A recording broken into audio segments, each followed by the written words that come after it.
Tonight, Panama, the country and the canal, under threat. Drug cartels have their sights on this isthmus of stability in Central America.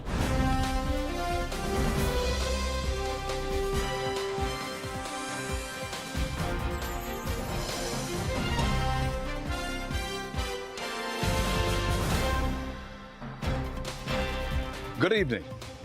We come to you tonight from the banks of the Panama Canal. Not long ago, this small country was dismissed as a backwater, a banana republic. But today, business in Panama is sizzling, making it a good news story in a poor and violent part of the world. Panama is surrounded by countries pushed to the brink of anarchy by drug violence.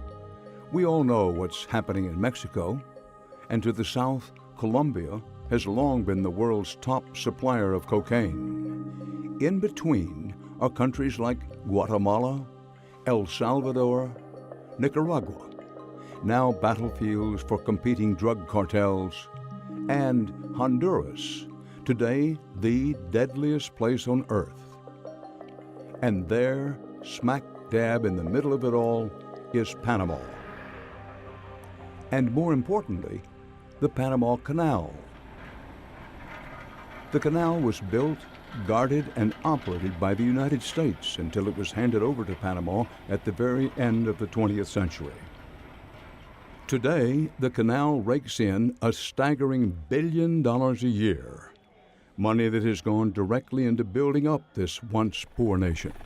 And revenues are expected to double in 2014 when a major canal widening project, virtually a second Panama Canal, is finished. 5% of all goods traded around the globe travel this 50-mile stretch of waterway. The world economy depends on its stability.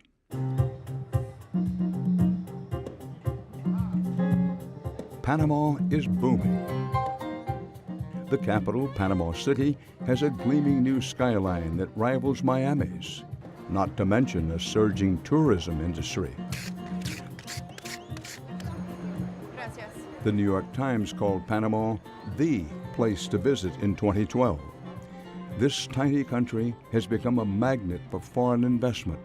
Some are even calling this place the next Dubai. Yet beneath the surface, a darker business has also been booming. Drug cartels transport hundreds of tons of cocaine through Panama en route to the United States. By land, sea, and air, the United States is making Panama an important front line in the war against drugs. Panama, geographically, is the neck of the funnel where the drugs are coming north from South America to the United States. We met Phyllis Powers in Panama City, where she was serving as United States ambassador. Last week, she was transferred to Nicaragua, and she knows the landscape of the Latin American drug trade well. Well, Madam Ambassador, you spent time overseeing Planned Colombia, which was the major U.S. counter-narcotics effort done in conjunction with the Colombian government. Where does Panama fit in on the chessboard? Panama, Central America, the region, is a key element. To the south, you have the countries that are cultivating and producing the cocaine. It has to transit somehow to get north to our country, to our borders, and it's through Central America. And Panama is that narrowest portion of the route, the easiest portion where we can have the biggest effect in disrupting the cocaine trafficking. The United States has been concerned about the drug trade in Panama for decades. Good morning, Panama! In 1989, the U.S. invaded Panama to oust the country's dictator, Manuel Noriega. Hey, I got one magazine! Noriega was working closely with Colombian drug traffickers and had threatened U.S. access to the canal. But today, more than 20 years later, the United States is again ramping up its presence here. Only this time, it's being welcomed by the current freely elected Panamanian government. That's because there are signs that more and more cocaine is passing through Panama. And look at this data collected by U.S. military intelligence, showing the actual path of drug boats coming out of Colombia. Each line represents a different vessel, and most converge on Panama. Here's what it looks like in real time, courtesy of U.S. surveillance video provided to us.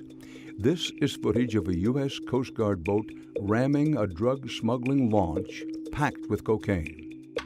But it's not just the Americans who are taking the threat seriously. Ambassador Powers says the current Panamanian government is finally confronting traffickers. Over the last 3 years, Panama has seized more than 140 tons of cocaine. That's more than any other country in the region, in all of South America or the Central American countries. So that's a tremendous bit of disruption that has occurred, and that's 140 tons that hasn't reached our borders to our kids. Well, that being the case, why am I to think that Panama could become what Mexico has become, something close to a narco state? I don't think that will happen because Panama is very alert to their situation. They are actively working to preclude it. They're paying close attention. They have seen that violent crime follows drug traffickers. But on the streets of Panama City, just a few miles from the canal, there are signs traffickers are gaining ground. In the past decade, homicides have doubled here. And of the 700 murders reported in 2011, almost all were tied to drug gangs. Panama is still far less violent than the worst parts of Central America, but it has a murder rate that's 7 times higher than the average American city.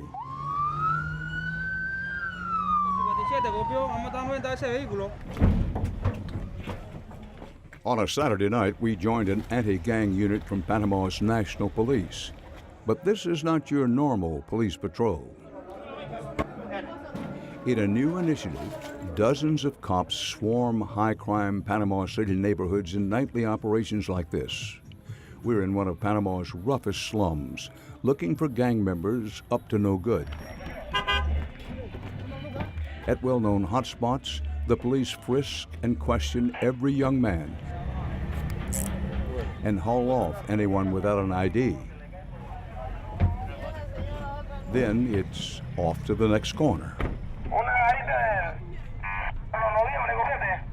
But even with this heavy-handed police presence, the drug gangs are growing more brazen. It's shortly after midnight, about 4 hours into what had started as a quiet shift. Then, suddenly, action. Shots fired at one of the police vehicles in our caravan. Cops fan out through a maze of narrow alleyways and dark side streets in search of the shooter. After combing the darkness for nearly half an hour, they finally emerge into the busy street, empty-handed. The shooter got away. Al acercarnos ahí, escasos minutos habían efectuado varias detonaciones. Sujetos y sospechosos no identificados, proseguimos recorrido entre la vereda. Ahí de igual manera, lastimosamente no se logró con la captura de ninguno ahora. Generalmente los fines de semana siempre vamos a llevar a cabo este tipo de procedimientos porque aquí en esta área operan diferentes tipos de bandas rivales. And the drug gangs haven't just settled into the mean streets of Panama's capital. Despite new U.S. and Panamanian counter-drug measures, there are signs that organized criminal groups are thriving across the country. The drug trafficking organizations come from all over the region.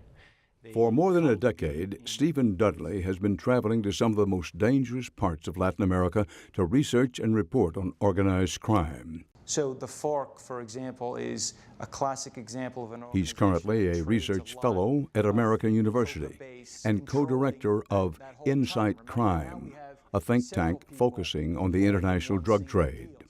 I think that Panama's role in organized criminal activity has become more sophisticated. They are moving money in new ways. They are, moving and breaking apart large drug shipments in new and creative ways. And all of this makes it a harder challenge for Panama. He says one of the biggest challenges has been clamping down on money laundering. The country has become a mecca for hiding dirty dollars. That skyline, described as a monument to Panama's success in the 21st century, it also holds a clue to its darker side. One U.S. government source told us to just